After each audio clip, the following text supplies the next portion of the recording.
서민이 체감할 수 있는 경기 회복을 위해서 재정 지출을 확대한다는 것이 지난해 정부의 방침이었습니다. 지난 한 해 동안 정부는 이 약속을 지켰을까요? 500억 원 이상 주요 사업의 재정 집행 정도를 따져봤더니 그렇지 않았습니다. 원인은 세수 부족이었습니다. 이재경 기자가 보도합니다. 국무조정실, 기획재정부 등 주요 중앙부처 31곳에 500억 원 이상 주요 단위사업 460개에 대해 지난해 재정 집행률을 점검해봤습니다. 이들 사업의 지난해 예산은 총 250조 원. 하지만 실제 집행한 재정 규모는 241조 7,454억 원에 그쳤습니다.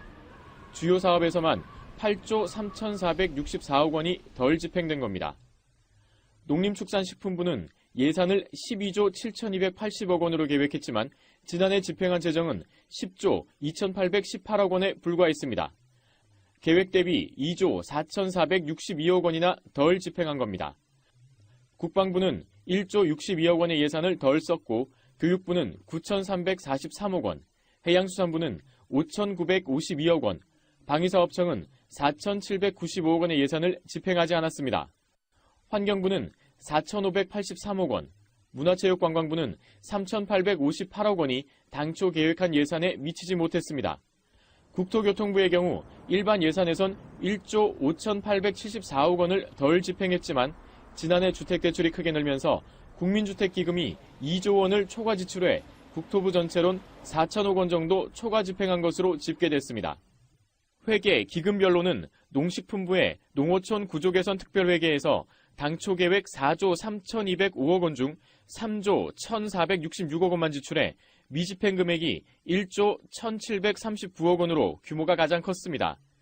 미집행 규모는 국토부의 교통시설 특별회계, 국토부와 농식품부의 광역지역발전 특별회계 등이 계획 대비 5천억 원 이상을 덜 지출했습니다.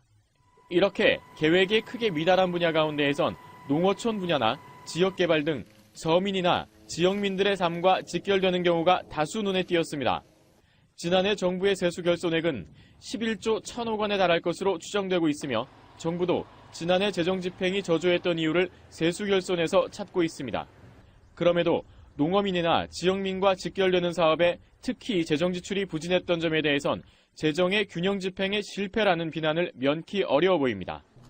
머니투데이 방송 이재경입니다.